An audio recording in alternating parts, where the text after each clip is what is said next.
মানুষ চিনতে ভুল করেছি আমারে জীবনে, নিজের কপাল পুড়ছি নিজেই দোষ দেব কারে।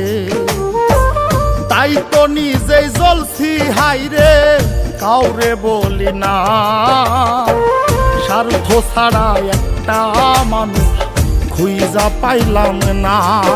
আমি স্বার্থ ছাড়া একটা মানুষ খুঁজা পাইলাম না।